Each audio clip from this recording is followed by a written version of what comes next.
Bienvenue, Shalom, fidèles auditeurs monde entier sur votre chaîne d'exaltation habituelle YouTube, Exode TV. C'est moi, votre serviteur, votre humble frère Placide Roberto Ekata.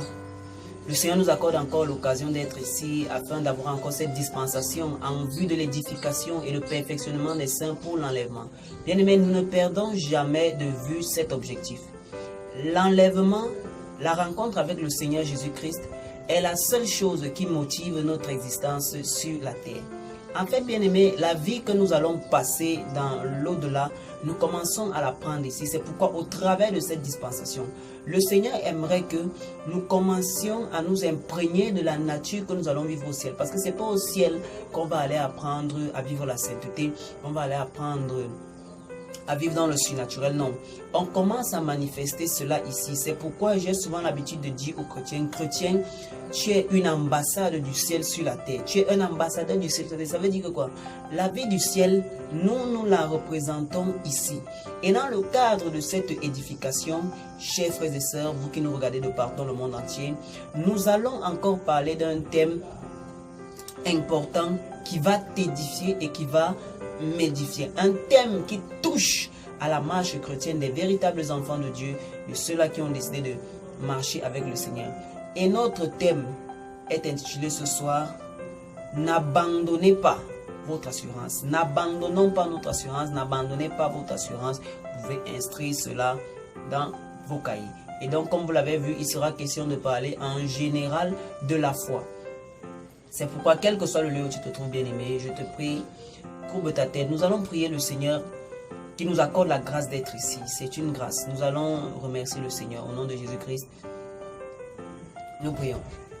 Éternel Dieu des armées, tendre Père, merci encore pour ce moment de grâce et de gloire que tu nous accordes encore dans ta merveilleuse présence. Viens encore bénir chacun des auditeurs qui seront à l'écoute de cette vidéo et que cela ajoute encore quelque chose de plus à leur foi. Dans le nom de Jésus-Christ, nous avons ainsi prié. Amen. N'abandonnons pas notre foi, c'est le thème de notre jour. C'est le thème que nous allons aborder aujourd'hui. Bien-aimés, la marche chrétienne est une marche qui est longue et périlleuse. Et dans cette marche-là, il arrive parfois que on croise des obstacles, on croise différents embages qui se présentent sur notre chemin dans la foi. Et maintenant, bien aimé, la réaction qui résulte le plus souvent, ou bien pour la plupart des cas de ces embages, c'est le découragement. Beaucoup de personnes aujourd'hui ont perdu la foi, ont perdu leur amour qu'ils avaient pour le Seigneur, ont perdu leur zèle, ont perdu leur vie de sainteté, ont perdu leur vie de prière. Pourquoi? Parce que un obstacle s'est présenté sur leur chemin et ils ont abandonné. Un obstacle s'est présenté sur ton chemin et ça a créé ce que j'appelle le découragement. Si bien que tu n'as plus eu le goût que tu avais avant de servir Dieu. C'est pourquoi j'aimerais ce soir, bien aimé, le Seigneur va nous parler ce soir dans le livre de Hébreux chapitre 10 du verset 35 au verset 39. Il est écrit: n'abandonnez donc pas votre assurance. Une grande récompense lui appartient. Car il vous faut de la persévérance afin qu'après avoir accompli la volonté de Dieu, vous obteniez ce qu'il a promis. Encore un peu de temps, un tout petit peu, et celui qui doit venir viendra, il ne tardera pas. Que celui qui est juste à mes yeux vivra par la foi. Mais s'il retourne en arrière, je ne prends plaisir en lui. Quant à nous, nous ne sommes pas de ceux qui retournent en arrière pour aller se perdre, mais de ceux qui ont la foi pour être sauvés. Bien-aimés, souligne le verset 39, le Seigneur est en train de nous parler. Quant à nous, nous ne sommes pas de ceux qui retournent en arrière pour aller se perdre, mais de ceux qui ont la foi pour être sauvés. Alors, bien-aimés, tu vas remarquer que les étapes de foi, les étapes de sécheresse par lesquelles tu es en train de passer. Peut-être tu te dis, là où je suis, est-ce que le Seigneur est encore avec moi? Est-ce que Dieu m'écoute encore? est-ce que dans cette marche-ci, le Seigneur est encore avec moi? Avant, tu étais un bon chrétien. Avant, tu étais un enfant de Dieu engagé. Avant, tu étais un enfant de Dieu zélé. Maintenant, tu sens une froideur. Tu n'as plus envie de prier comme tu faisais avant. Tu n'as plus le goût de jeûner comme tu le faisais avant. Tu n'as plus le goût d'évangéliser comme tu le faisais avant. Tu n'as plus le goût de te consacrer comme tu le faisais avant. Et maintenant, tu es en train d'avoir la pensée de vouloir abandonner, de vouloir te fatiguer, de vouloir t'essouffler. Mais ce soir, le Seigneur Jésus-Christ te donne une recommandation. Il dit, n'abandonnez pas votre assurance. Quelle assurance? L'assurance que tu avais bien avant, lorsque tu étais encore zélé, lorsque tu étais encore connecté à ton premier amour qui était Dieu. Il te demande de ne pas abandonner cette assurance. Pourquoi? Parce que à cette assurance, bien-aimé, est attachée une telle espérance. J'aimerais vous dire, bien-aimé, c'est un sentiment normal. Ce sont des phases normales de la vie. Il faut retenir, bien aimé, que ce sont des phases normales de la vie de sentir ce découragement. Mais le plus dangereux n'est pas d'être tenté à être découragé. Non, c'est pas ça le plus dangereux dans la marche chrétienne. Le plus dangereux, c'est lorsqu'on est tenté d'abandonner. C'est-à-dire, à cause de l'épreuve que tu es en train de traverser, tu vas abandonner la foi. Sache bien aimé que c'est une phase qui est normale. Il y a des temps où, dans une relation, tu sens que le courant ne passe plus trop. Mais notre marche avec le Seigneur n'est pas une marche de la vue. C'est pourquoi le Seigneur nous a consigné le canal de la foi. Vous voyez, le canal de la foi ne se fige pas sur ce qui est actuellement, non. Le canal de la foi se fige sur la vérité. Est-ce que tu m'écoutes bien aimé? La réalité, c'est que tu es dans une période de foi. Tu ne sais pas, ton corps, n'est-ce pas? Tu ne sens plus ton corps chaud, zélé, etc. Mais est-ce que, à la base, le Seigneur t'a appelé à vivre par tes émotions? Écoutez ce qu'il dit. On dit, celui qui est juste à mes yeux vivra par la foi. Et d'autres versions diront, mon juste vivra par la foi. Le Seigneur t'appelle à vivre par la foi. Et parce que tu es appelé, bien-aimé, à vivre par la foi, il est hors de question que tu regardes au sensationnel, au visuel, à ce que tu peux sentir, aux différentes émotions que tu peux voir. Non. Si on regarde, si le Seigneur Jésus-Christ regardait aux différentes émotions de peur qu'il avait lorsqu'il était déjà sur le chemin de sa chair, c'est qu'il n'allait pas aller sur la croix. Mais à quoi est-ce qu'il était en train de regarder? Il était en train de regarder à la volonté de Dieu. Et il faut ouvrir le regard de la foi afin de percevoir la volonté de Dieu. Tu as besoin d'ouvrir le regard de la foi afin de percevoir la volonté de Dieu. Parce que si tu regardes la volonté de Dieu avec tes yeux physiques, tu vas perdre la foi. Et c'est là où tu en es arrivé. Et bien aimé, dans ce genre de situation, l'ennemi est très content. L'ennemi est très content de te faire sentir que le Seigneur n'est plus avec toi. Bien-aimé, rappelons de l'histoire de Job. Job, c'était un homme qui vivait avec le Seigneur. Et lorsqu'on lit l'histoire de Job, bien-aimé, lorsqu'on nous regardons la révélation de Job, il y a deux paradigmes par rapport à notre enseignement que nous pouvons disséquer. Dans un premier temps, il y avait des éléments matériels qui étaient en train de manifester à Job que le Seigneur était encore avec lui. Quels étaient ces éléments? C'était la bénédiction que l'Éternel avait déposée sur lui. Il avait la bénédiction dans toutes choses, il avait etc. etc. Mais bien aimé, avant que la bénédiction ne vienne, il a d'abord fallu que Job tisse une relation de foi avec le Seigneur. Et donc, c'était ces deux formes de relation-là qu'il avait avec le Seigneur. Il avait d'abord une relation qui était basée sur la foi. Et maintenant, la foi a commencé à produire les œuvres qui se manifestaient dans le matériel. Attention. Ici, j'ouvre une parenthèse pour te dire, toi, enfant de Dieu, toi, chrétien, que la spiritualité d'un chrétien, la spiritualité d'un fils de Dieu, la vie spirituelle d'un fils de Dieu, la vie d'un fils de Dieu est compartimentée en deux étapes. Il y a le premier domaine qui est régi par celui de la foi. Et c'est par ce domaine-là que nous obtenons les choses dans le matériel. En fait, la foi dans ce royaume, c'est la monnaie d'échange par laquelle nous obtenons des choses dans le matériel.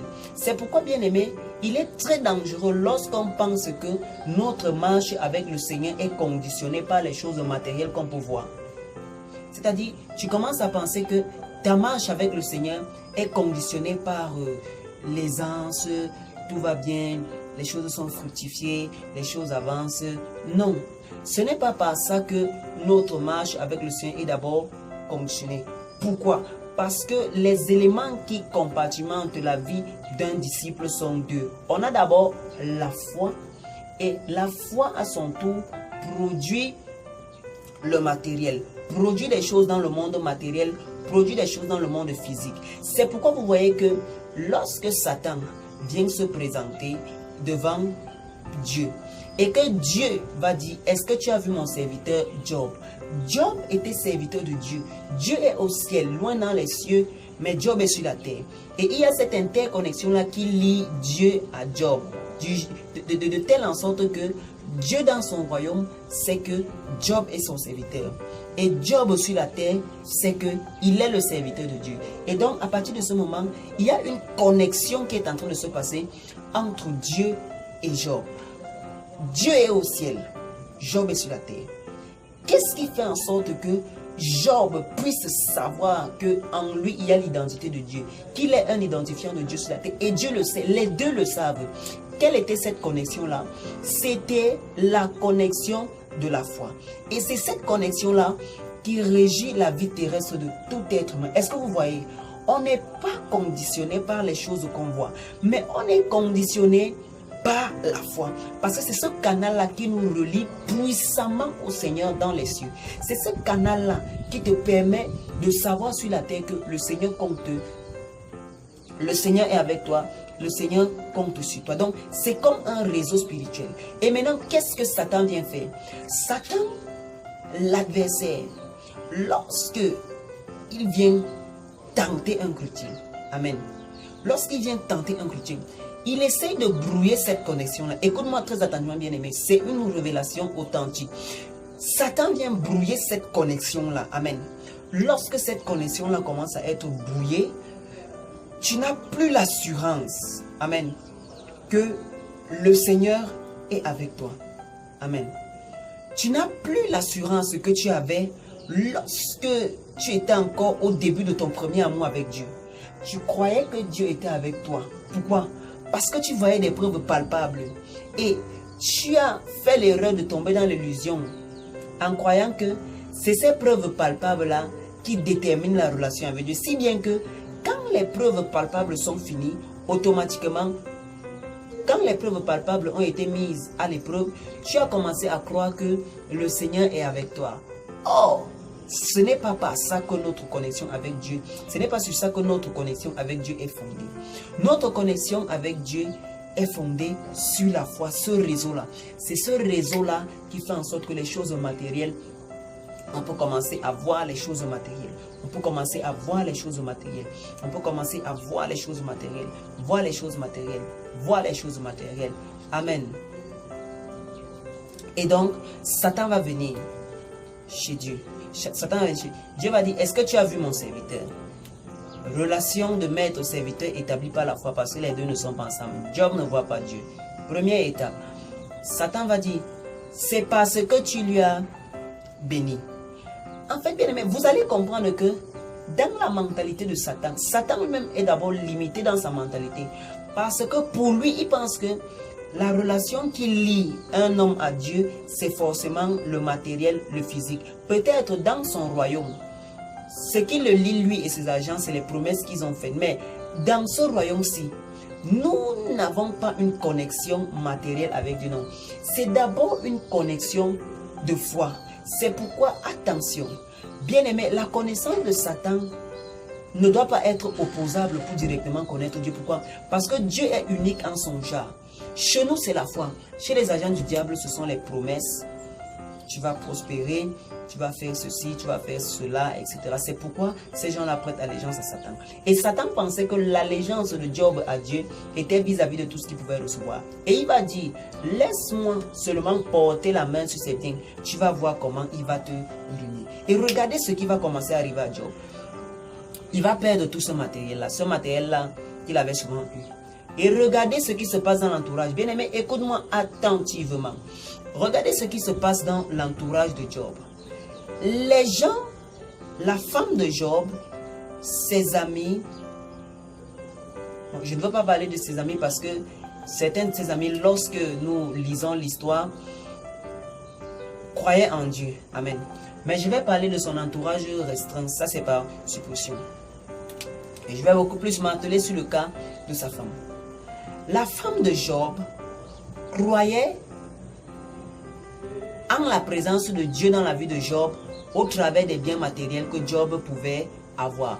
Pour eux, ces biens matériels étaient le signe du sceau de Dieu dans la vie de Job. C'est parce qu'ils voyaient qu'ils pouvaient déterminer le sceau de Dieu dans la vie de Job. Et c'est ce qui se passe avec ton entourage, notre entourage. Quand les choses vont bien, toi qui sais fidèlement le Seigneur, et ici je veux parler d'un chrétien qui sait fidèlement le Seigneur, tu étais sincère, tu avais la foi, tu craignais Dieu, tu marchais dans la sanctification, intérieur, extérieur, sincère avec Dieu de cœur, tu appliquais les commandements, etc., etc., tu faisais tout.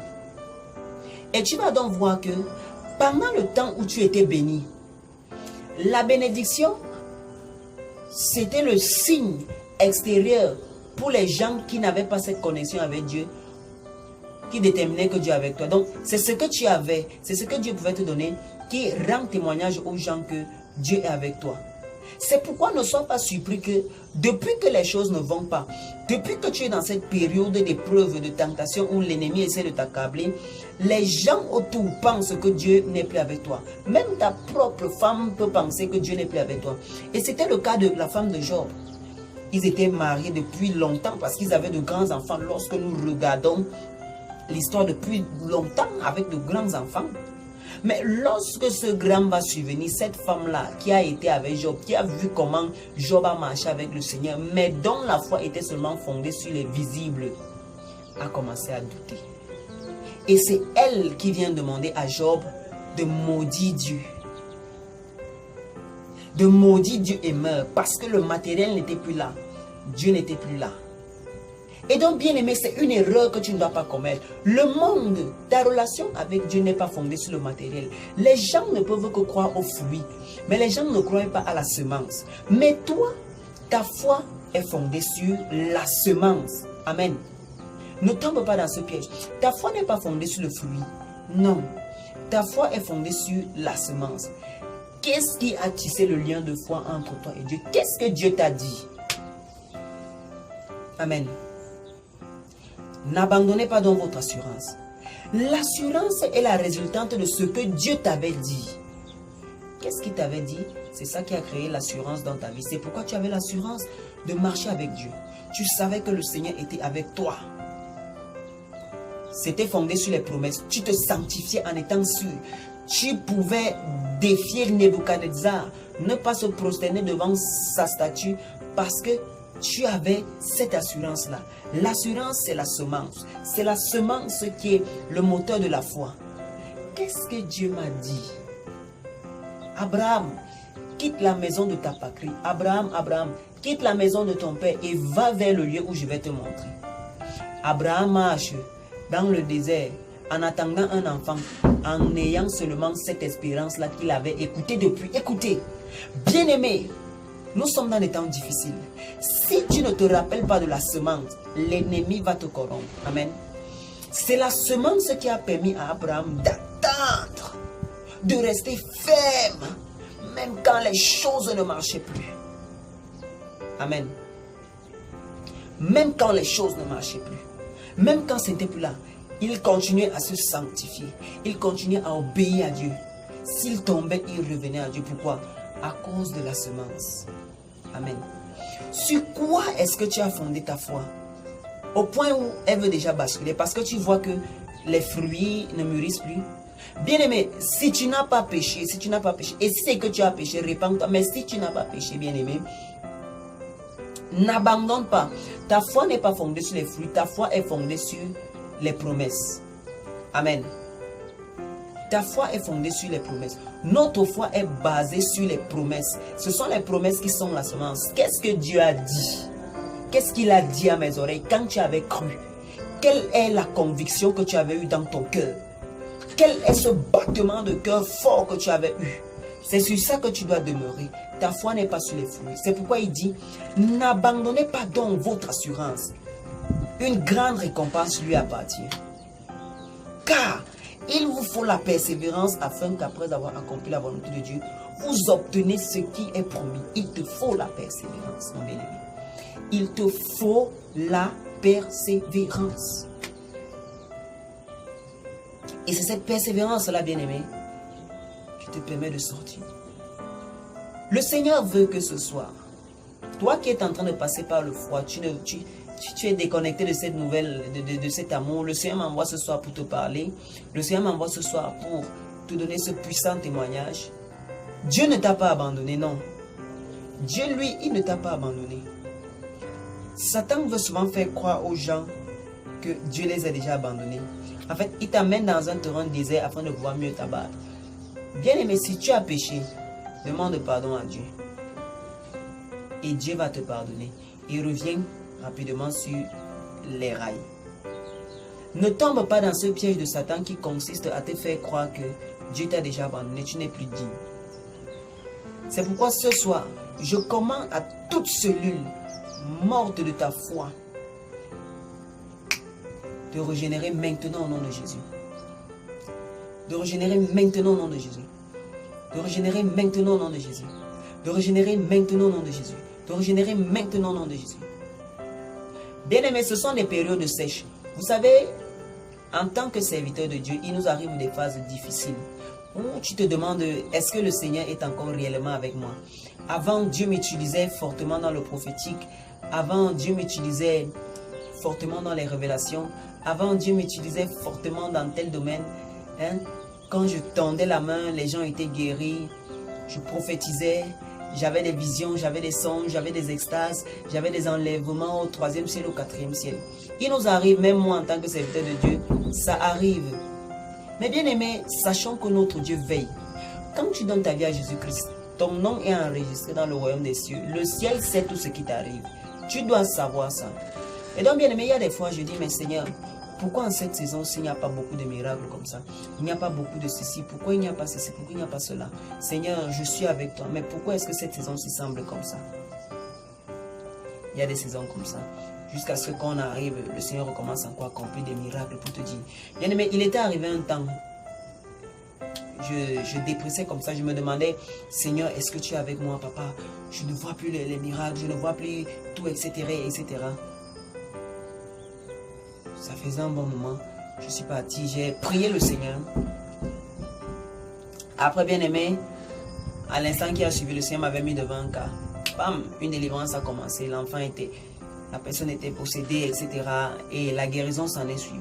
C'est là où le Seigneur a commencé à m'enseigner. Le Saint-Esprit a commencé à me dire, fils, il y a des saisons. C'est moi qui dirige les saisons. Garde à cœur la promesse que Dieu t'a donnée. Dieu t'a dit que tu allais opérer dans un don prophétique. Et tu voyais une saison calme. Ne pense pas que le Seigneur t'a abandonné, non. Scanne-toi. Si tu n'as pas péché, si tu as péché, répands-toi. Si tu n'as pas péché, reste tranquille. Et rentre parfois dans les plates-bandes. Rentre dans tes plates-bandes. Regarde comment tu marchais avant. Et comment est-ce que Dieu se manifestait. À comment tu marches maintenant. S'il y a des erreurs, tu corriges. S'il n'y a pas des erreurs, persévère dans la prière, n'abandonne pas. Ce sont des saisons. Il n'est pas question d'abandonner. Toutes les saisons ne peuvent pas être chaudes, mon bien-aimé. Non. Il y a des saisons comme ça. Amen. Il dit, n'abandonnez pas dans votre assurance. Une grande récompense lui appartient. Car il vous faut de la persévérance, afin qu'après avoir accompli la volonté de Dieu, vous obteniez ce qu'il a promis. Encore un peu de temps. Celui qui doit venir viendra, il ne tardera pas. Celui qui est juste à mes yeux vivra par la foi. Tu es prophète. Tu es un homme de miracle. Tu es un homme de sainteté. Et tu vas abandonner cette sainteté parce que les fruits ne sont plus trop là. Bien-aimé, le Seigneur t'interpelle ce soir. Reviens parce qu'il y a des saisons. Amen. Prochainement, dans une prochaine émission, bien-aimé, nous allons parler de la prise en charge spirituelle. Comment faire lorsque Comment faire pour se retrouver en un point avec le Seigneur? Lorsque ce qui était hier n'est plus. Comment se retrouver dans sa relation avec Dieu? Comment retrouver de l'assurance? Nous parlerons de tout ça dans une prochaine émission. Mais en attendant, je sais que tu étais béni par cette dispensation. Bien-aimé, n'oublie pas de t'abonner et n'oublie pas de cliquer sur la clochette pour ne manquer aucune nouvelle diffusion. Nous nous préparons pour l'enlèvement, la rencontre avec le Seigneur. Ne manque pas. Quant à nous, nous ne sommes pas de ceux qui retournent en arrière pour aller se perdre, mais de ceux qui ont la foi pour être sauvés. Sois béni, shalom et à bientôt pour une nouvelle dispensation. Amen.